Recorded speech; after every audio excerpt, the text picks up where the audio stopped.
आप अनुराग ठाकुर का नाम ले लीजिए, कपिल मिश्रा का नाम ले लीजिए, बाकायदा टीवी चैनल पर बैठ करके वो लोग बयान देते रहे, लेकिन उनके ऊपर कुछ कार्रवाई नहीं हुई है। नुपुर शर्मा ने पहले बयान दिया, वो भारतीय जनता पार्टी 2014 के बाद से आने के बाद देश भर में उनके नेता अलग अलग जगहों पर हेट स्पीच देते आ रहे हैं। अब दरअसल ये जो नुपुर शर्मा का पूरा प्रकरण है, इस प्रकरण में अहम मुद्दा ये नहीं है कि कौन लोग क्या कर रहे हैं, कि सरकार इसमें क्या कर रही है। सरकार का ये दायित्व बनता है कि किसी तरह का कोई प्रोटेस्ट, किसी तरह का कोई हेट स्पीच अगर देता है तो उसके खिलाफ त्वरित कार्रवाई करे, और अगर उसके बाहर रहने से किसी तरह की हिंसा भड़क रही है तो हेट स्पीच के मामले में उसको गिरफ्तार करके जेल में डाले। लेकिन बीजेपी ने इस खानापूर्ति करने के लिए नुपुर शर्मा को अपने पार्टी से निकाला, कहा कि ये फ्रिंज एलिमेंट हैं, लेकिन उनको गिरफ्तार करके जेल में नहीं डाला। अलग अलग लोग इस हिंदुस्तान के नागरिक हैं, वो हिंदू हैं या मुसलमान हैं, प्रोटेस्ट कर रहे हैं। दरअसल बीजेपी ये टैग लगा करके दिखाना चाहती है कि देखो मुस्लिम लोग प्रोटेस्ट कर रहे हैं, लेकिन मैं ये कह रहा हूँ कि जो लोग प्रोटेस्ट कर रहे हैं वो हिंदुस्तान के नागरिक हैं। उस प्रोटेस्ट के भीतर, उस प्रोटेस्ट में आपने देखा कि सरकार ने किस तरह से दमन चक्र चलाया, गोली मारा गया, मासूम लड़कों की जान गई। इसका जवाब कौन देगा? उत्तर प्रदेश में आफरीन फातिमा के घरों के ऊपर बुलडोजर चलाया गया, तो बीजेपी नया एक लोगों को जेल में डालने के अलावा बुलडोजर राज लेकर के आई है। और उस बुलडोजर राज में आप सरकार के खिलाफ अगर कुछ भी बोलिएगा तो उस बुलडोजर राज में आपके घरों को जमींदोज कर दिया जाएगा। अब देखिए कि उस बुलडोजर राज में जिस आफरीन फातिमा को गिरफ्तार के ऊपर घरों के ऊपर बुलडोजर चलाया गया है, उसके पिता को मुख्य कल्प्रिट बनाया गया है। इलाहाबाद के भीतर जो प्रदर्शन हुए, उस व्यक्ति के कहा जा रहा है कि उन्होंने वो भ्रामक जानकारियाँ फैलाई। उस व्यक्ति ने फेसबुक पर अंतिम पोस्ट देखिएगा तो उस व्यक्ति का जो अंतिम पोस्ट है वह है, वो अमन चैन की बात कह रहा है, लोगों से प्रोटेस्ट में शामिल नहीं होने की बात कह रहा है। वो कह रहा है कि आप संवैधानिक तरीके से मेमोरेंडम दीजिए। दरअसल मामला जो है उत्तर प्रदेश की नाक की नसूर वो लोग बने हुए हैं जो उत्तर प्रदेश सरकार को इसमें चैलेंज कर रहे हैं। आफरीन फातिमा जेएनयू से पढ़ी हुई हैं, और आफरीन फातिमा ने अलग अलग समय पर बीजेपी के आरएसएस की जो सरकार है, योगी की जो सरकार है, बुलडोजर राज जो उसका है, उसके खिलाफ अलग अलग समय पर प्रदर्शन करती रही है, विरोध जताती रही है। सीएए का जो आंदोलन था, वैसे उस आंदोलन में भी वो सक्रिय रही। अब वैसे लोगों को इस दंगा के बहाने लोग टारगेट कर जब भी कुछ प्रदर्शन होता है जेल में डाला जाता है। नमस्कार, मेरा नाम अमन है, आप पब्लिक तंत्र देख रहे हैं। देखिए, देश भर में या राज्य भर में भी बात कर लें कि जो नुपुर शर्मा हैं बीजेपी का प्रवक्ता हैं, फिलहाल बैकफुट में आ गई है बीजेपी, लेकिन उन्होंने विवादित बयान दिया है मोहम्मद पैगंबर के खिलाफ। कई राज्यों में प्रदर्शन हो रहे हैं समर्थन में, कई राज्यों में विरोध प्रदर्शन हो रहे हैं। ये सब सारी बातें को लेकर के आज हम बातचीत करेंगे। युवा नेता हैं, कैसे देख रहे हैं ये सब मामले को?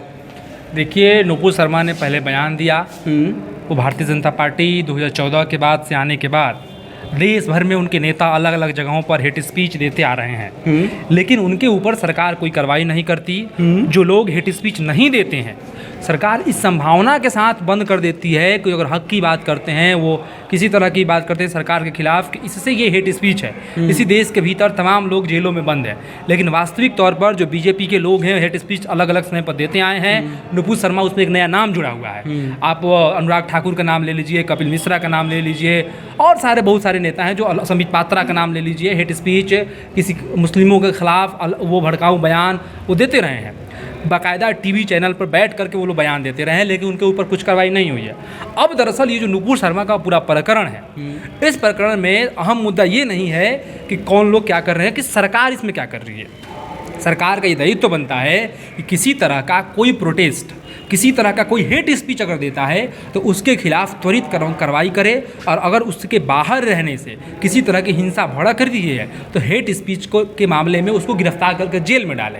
लेकिन बीजेपी ने इस खानापूर्ति करने के लिए नुपुर शर्मा को अपने पार्टी से निकाला, कहा कि ये फ्रिंज एलिमेंट हैं, लेकिन उनको गिरफ्तार करके जेल में नहीं डाला।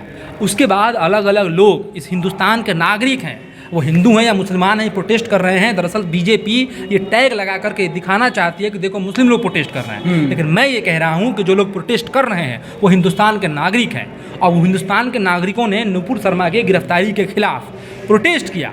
उस प्रोटेस्ट के भीतर, उस प्रोटेस्ट में आपने देखा कि सरकार ने किस तरह से दमन चक्र चलाया, गोली मारा गया, मासूम लड़कों की जान गई। इसका जवाब कौन देगा? उत्तर प्रदेश में आफरीन फातिमा के घरों के ऊपर बुलडोजर चलाया गया। तो बीजेपी नया एक लोगों को जेल में डालने के अलावा बुलडोजर राज लेकर के आई है, और उस बुलडोजर राज में आप सरकार के खिलाफ अगर कुछ भी बोलिएगा तो उस बुलडोजर राज में आपके घरों को जमींदोज कर दिया जाएगा। अब देखिए कि उस बुलडोजर राज में जिस आफरीन फातिमा को गिरफ्तार के ऊपर घरों के ऊपर बुलडोजर चलाया गया है, उसके पिता को मुख्य कल्प्रिट बनाया गया है। इलाहाबाद के भीतर जो प्रदर्शन हुए, उस व्यक्ति के कहा जा रहा है कि उन्होंने वो भ्रामक जानकारियाँ फैलाई। उस व्यक्ति ने फेसबुक पर अंतिम पोस्ट देखिएगा तो उस व्यक्ति का जो अंतिम पोस्ट है वह है वो अमन चैन की बात कह रहा है, लोगों से प्रोटेस्ट में शामिल नहीं होने की बात कह रहा है। वो कह रहा है कि आप संवैधानिक तरीके से मेमोरेंडम दीजिए। दरअसल मामला जो है उत्तर प्रदेश की नाक की नसूर वो लोग बने हुए हैं जो उत्तर प्रदेश सरकार को इसमें चैलेंज कर रहे हैं। आफरीन फातिमा जेएनयू से पढ़ी हुई हैं और आफरीन फातिमा ने अलग अलग समय पर इस बीजेपी की आरएसएस की जो सरकार है, योगी की जो सरकार है, बुलडोजर राज जो उसका है, उसके खिलाफ अलग अलग समय पर प्रदर्शन करती रही हैं, विरोध जताती रही हैं। और सीए एनआरसी का जो आंदोलन था वैसे उस आंदोलन में भी वो सक्रिय रहीं। अब वैसे लोगों को इस दंगा के बहाने लोग टारगेट कर जब भी कुछ प्रदर्शन होता है जेल में डाला जाता है। कहीं ना कहीं बीजेपी अभी बैकफुट पे नज़र आ रही। क्यों बीजेपी केंद्र में सरकार है, रोजगार या फिर अन्य मुद्दों पे, संसाधनों पे क्यों नहीं बात करते? विवादित बयान देती हैं देश में भ्रमित करने के लिए, हिंदू मुस्लिम आपस में लड़ जाएं, ये ऐसा क्यों होता?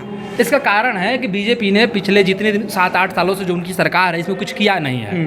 जिन जिन मुद्दों पर वो लोग आए थे वो उन मुद्दों पर उन्होंने कुछ नहीं किया। महंगाई बढ़ी हुई है, बेरोजगारी दर बढ़ा हुआ है, देश के भीतर कोरोना में हमने देखा लोग कैसे पैदल आए। उसके बाद देखिए खाद्य वस्तुओं के दाम बढ़े हुए हैं, पेट्रोल डीजल के दाम बढ़े हुए हैं, स्वास्थ्य सेवाएं बेहतर उन्होंने नहीं किया है। तो तमाम चीज़ें, और नया मामला जुड़ा है कश्मीरी पंडितों का।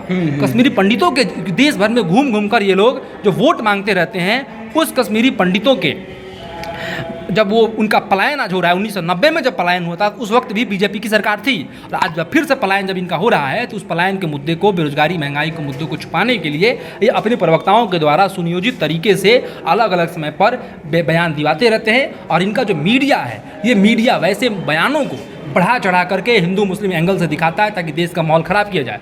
इसके बाद एक और चीज़ देखिए कि बीजेपी लगातार देश के भीतर आदिवासियों के ऊपर भी लगातार हमले कर रही हैं। उनके जंगलों को काटा जा रहा है, लगातार कितने जंगलों के लोग पलायन हुए हैं, लेकिन बीजेपी का कोई नहीं है। तो आज जो बुलडोजर राज है इसके खिलाफ देश के युवाओं को, न्यायालय खत्म हो चुका है, मीडिया खत्म हो चुका है, सारी व्यवस्थाएं बीजेपी के हिसाब से चल रही हैं। तो ये हमला दरअसल बुलडोजर किसी एक के घर पर नहीं चला है, ये देश के संविधान पे चला है, देश के लोकतंत्र पे चला है। तो देश के संविधान, देश के लोकतंत्र, देश की धर्मनिरपेक्षता को बचाने के लिए युवाओं को आज खड़ा। देखिए कुछ लोग कह रहे हैं कि नुपुर शर्मा क्या गलत बोली हैं, बीजेपी ने फिर क्या गलत बोली है? बीजेपी ने फिर क्यों उनको अपने पार्टी से निष्कासित किया?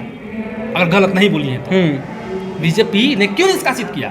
बीजेपी भी ये मानती है कि उन्होंने गलत बोला है, कहीं ना कहीं मतलब पार्टी को बचाने के लिए ऐसा किया। बोला कि बीजेपी ने, साफ बात है कि अगर उसने निष्कासित किया इसीलिए निष्कासित किया, उन्होंने कुछ विवादित बयान दिया।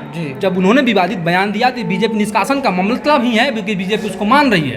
अब उसके जो अलग अलग हिंदू संगठन तथाकथित हैं उनके माध्यम से देश के भीतर दंगा का माहौल बना रही है, 24 की तैयारी कर रही है चुनाव की। चलिए देखिए इन्होंने साफ तौर पे क्या कुछ कहा है, आपने सुना। उन्होंने साफ तौर पे यह कहा है कि बीजेपी 2024 के चुनाव के लिए, आगे के लिए तैयारी कर रही है और ऐसा विवादित बयान देते हैं, कहीं ना कहीं देश में दंगा फसाद कराने का बयान देते हैं। फिलहाल ये सब तमाम खबरों के लिए बने रहें और देखते रहें पब्लिक तंत्र। अगर आप वीडियो फेसबुक पेज पे देख रहे हैं तो पेज को लाइक कर ले, अगर आप वीडियो यूट्यूब पे देख रहे हैं तो चैनल को सब्सक्राइब कर ले। बहुत बहुत धन्यवाद।